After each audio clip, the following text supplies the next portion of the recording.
Ashama akkam jirtu barattoota. Egaa nageenyi koo bakka jirtanitti na qaqqabu. Ani maqaan koo Ashannaafi jedhama. Egaa barattoota akkuma beekamu tiitooriyaalii kana kan isiniif qopheessu Haramaa Yuunivarsiitii irraa. Egaa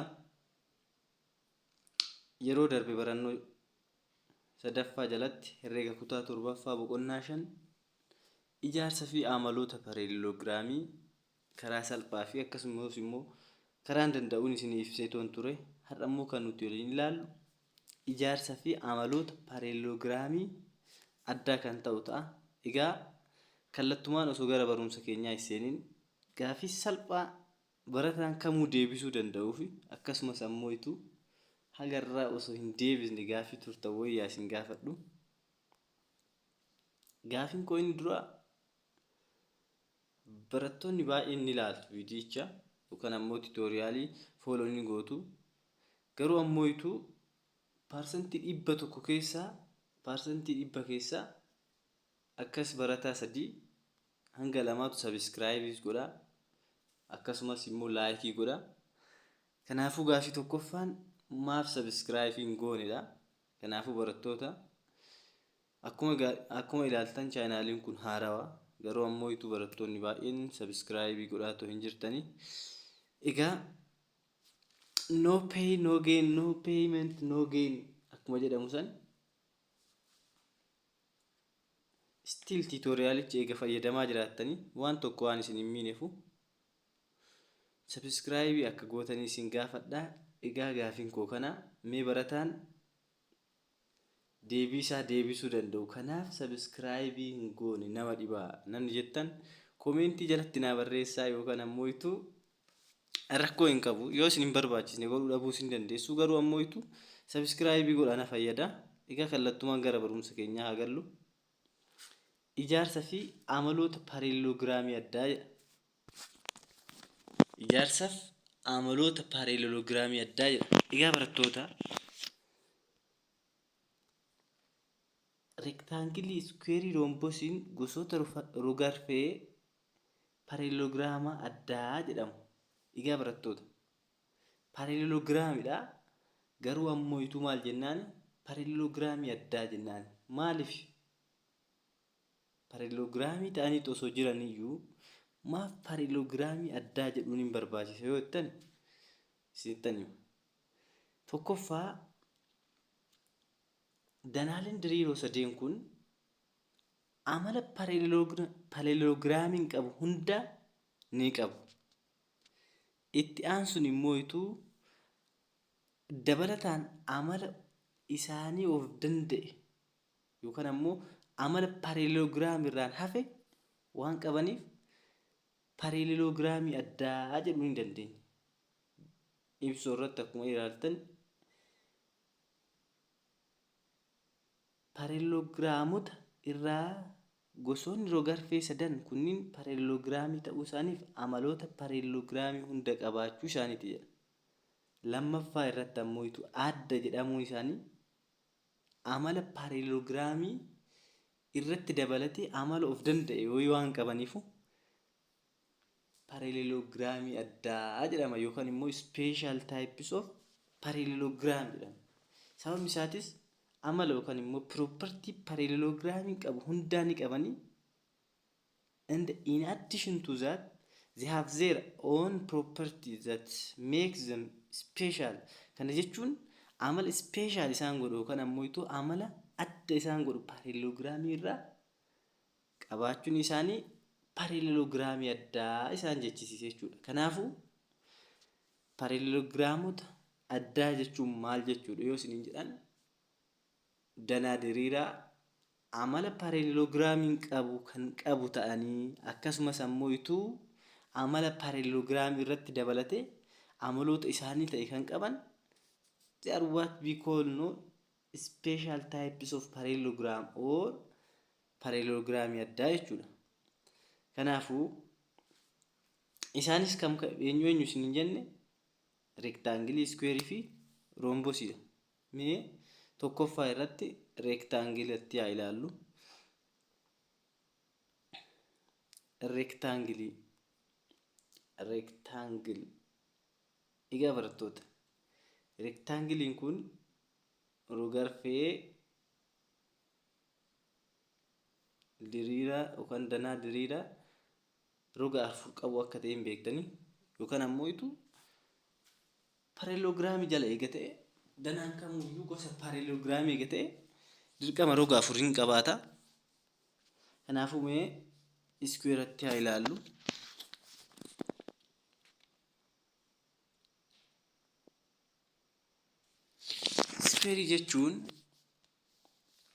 Iskweerii jechuun danaa kofti isaa hunduu kofa sirrii ta'e. Garuu ammoo itu kofa sirrii nu jechuun maal jechuudha? Kofa sirrii jechuun maal jechuudha?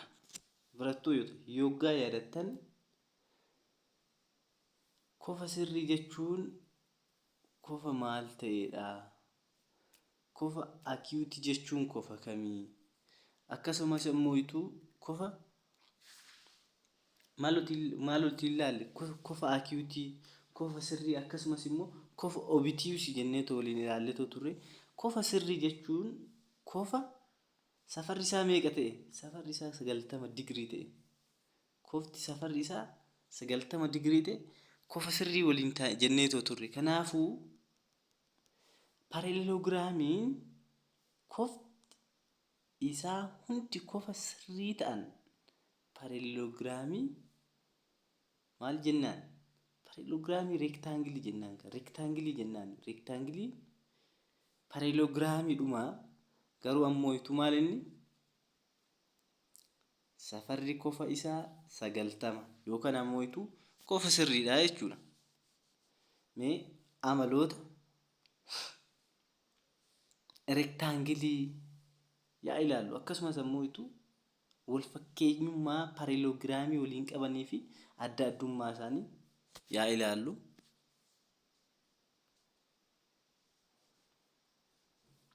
Kofti reektaangilii hundi kofa sirriidha jenne. Kofti reektaangilii hundi kofa sirriidha. Fakkeenyaaf danaan kun osoo jiraate kunis 90 digirii safaraa, kunis 90 digirii safaraa, kunillee ammoo kunis 90 digirii safaruu jechuudha. Kuni martuu kofa sirrii jedhamti yookaan ammoo itu safarri kofa isaanii kofti reektaangilii hundinuu safarri kofa isaanii meeqa? 90 digiriidha. 90 digiriidha. Garuu kan pareeloogiraamii ta'uu dhabuus danda'a. Kanaafuu pareeloogiraamii irraayyuu kunuyyuu kofti isaa kofa sirrii ta'uu kofti hundi isaatu kofa sirrii ta'uun isaa adda isa godhaa jechuudha. Akkasumas immoo rogoonni fuullee reektaangilii wal tarree fi walitti galoodha. Egaa barattoota roga walitti galoo jechuun maal jechuudha? Roga wal tarree jechuun pareeloogiraamii irratti gadi fageenyaan qaaccessinee waliin ilaallee turre.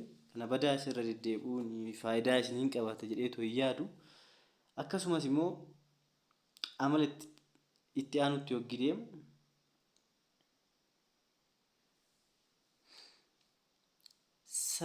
akkasumas ammoo sarbiiwwan reektaangilii wal qixa dheeratu yookaan immoo walitti galoodha.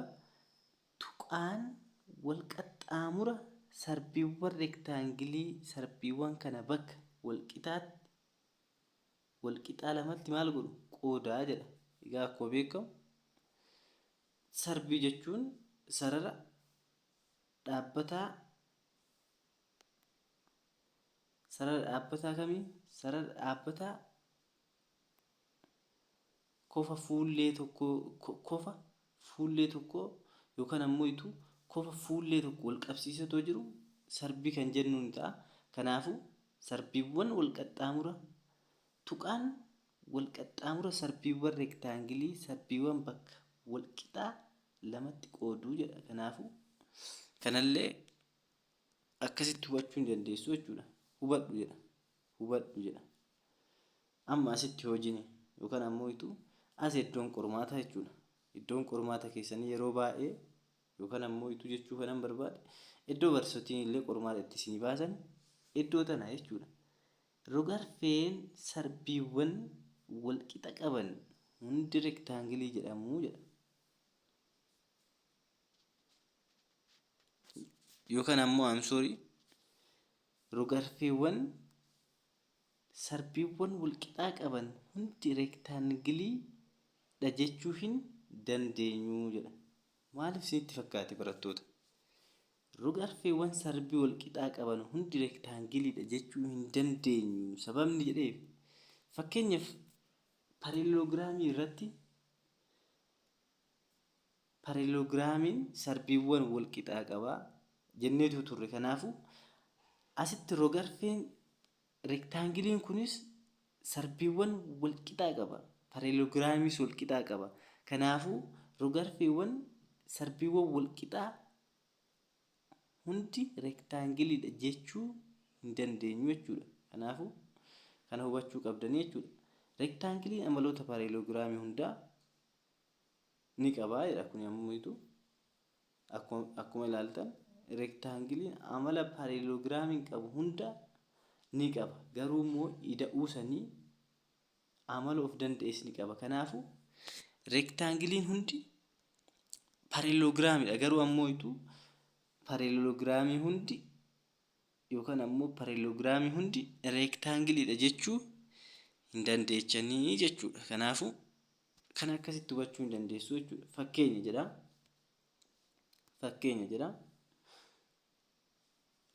Fakkeenya reektaangiliin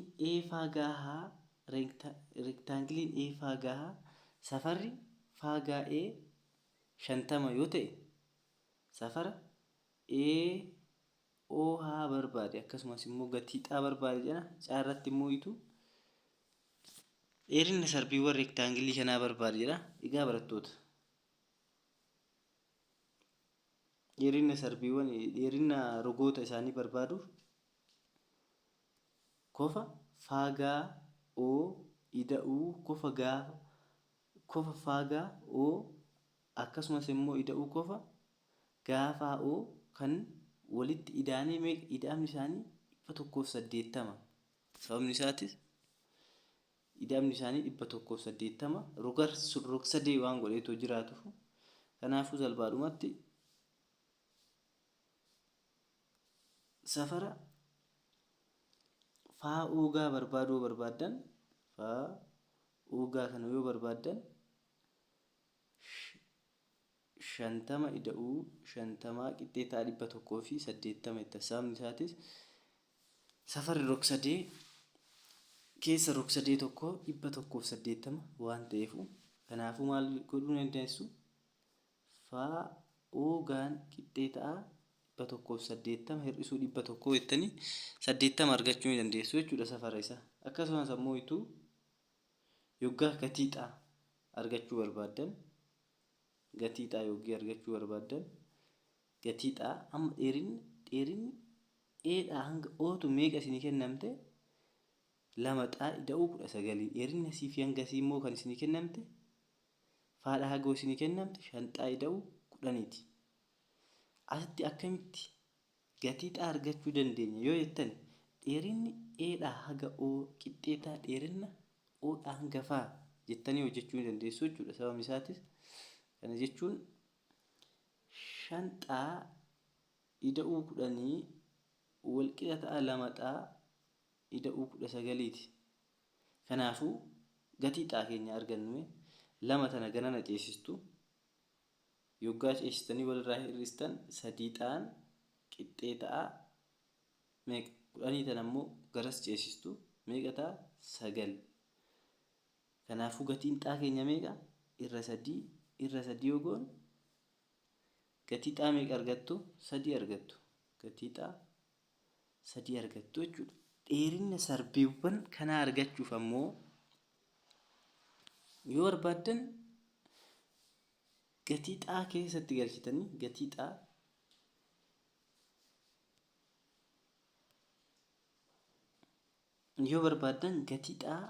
equation yookaan ammoo hima kanarratti galchitanii kallattumaan gatii xaa argachuu ni dandeessu. Akkasumas ammoo gatii xaa walitti eega argattaniin booda 5 xaa ida'uu 10 xaa yeroo 2 itti galchuu ni dandeessanii. Garuu ammoo sababa yeroo 2 itti galchuun isin barbaachisu lamaan baay'isuu qofa. Kanaafuu 5 baay'isuu 3 ida'uu 10 jettanii. Kana jechuun 5 baay'isuu 3 meeqa? 15. 15 ida'uu 10 ammoo 25 qixxee ta'a meeqa 50 jechuudha gatiin xaa keenya. Kanaafuu gatii xaa akkasitti argachuu ni dandeessu jechuudha. Gatiin xaa 50, gatiin xaa 3 garuu ammoo dheerinni sarbichaa meeqa 50 jechuudha. Roomboosii isa jedhu yaa waliin ilaallu. Roomboosii isa jedhu yaa waliin ilaallu. Roomboosii jechuun paralleloogiraamii ta'ee rogoonni maddii lamaan walitti galoo ta'anidha. Egaa barattoota mee asitti immoo garaagarummaa isaa yoggaa ilaaltan rogoonni maddii lamaan walitti galoodha jedhe. Garuu ammoo dura maal nuun jechaa ture paralleloogiraamiin rogoonni fuullee lamaan walitti galoodha nuun jedhe paralleloogiraamiin bara. Rogoonni maddii osoo hin taane kan paralleloogiraamii rogoonni fuullee lamaan walitti galoodha jedhe. Garuu asitti immoo garaagarummaan isaa maal inni rogoonni maddii lamaan walitti galoodha nuun jedhe. Egaa barattoota qorumsa jechuun waanuma akkanaa salphoo kanniini. Kana jechuun roomboosiin paralleloogiraamii rogoonni fuullee lamaan walitti galoodha jedhee isinii fiduu danda'a qorumsa. Garuu asitti wanti isin hubachuu qabdan tokko roomboosiin rogoonni maddii lamaan walitti galoo ta'uu isaaniiti. Akkasumas paralleloogiraamii jechuun immoo rogoonni fuullee lamaan walitti galoo ta'uu isaaniiti jechuudha. Kanaaf sababni isaatis kanaaf roomboosiin ispeeshaal taayipii yookaan ammoo paralleloogiraamii addaati. Kana jechuun amala paralleloogiraamii irraa hafe kan of danda'e waan qabuuf kanaafuu amalli kun isa tokko jechuudha. Mee amaloota isaa ilaallu. Amaloota roomboosii. Rogoonni roomboosii hundi wal qixa. Amala tokko. Rogoonni roomboosii hundi wal qixa. Rogoonni fuullee roomboosii wal tarreedha. Kofti fuullee roomboosii wal qixa. Kun immoo paralleloogiraamii illee wal qixa qaba. Rogoonni fuullee paralleloogiraamii maaliin wal qixa? Rogoonni fuullee paralleloogiraamiitis wal qixa. Akkasumas ammoo rogoonni roomboosii hundi wal qixa jedha. Paralleloogiraamii irratti garuu mootii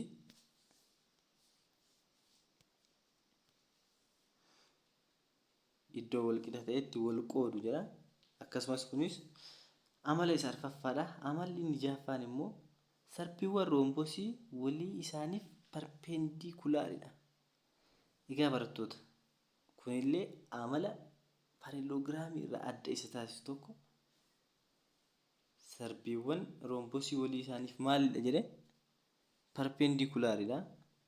Sarbiiwwan roomboosii viirteeksii irratti qofa keessa darban iddoo wal qixaa lama ta'etti qoodu jira. Kanaafuu kun amala isaa jahaffaadha.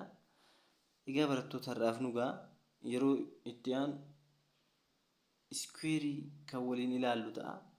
Har'aafuu hagana egaa birannee nugaa garuu ammoo egaa hagana ilaaltanii viidiyoo kana jaalattan jedheen abdii qaba. Kanaafuu sabiskiraayibii akkasumas ammoo laayikii godhuu keessan hin dagatinaayi. Yeroo baay'ee barattoonni baay'een keessan sabiskiraayibii godhaan jirtanii kun immoo maaf hin goone wanti jedhamu miirri jedhamu waan namatti dhagahamu. Kanaafuu sabiskiraayibii godhuu hin dagatinaa. Galatoomaa nagaan naaf turaa. Baay'een isin jaaladha. Kana caalchisee akkan isiniif hojjedhu abdiin qaba. Jajjabaadhaa.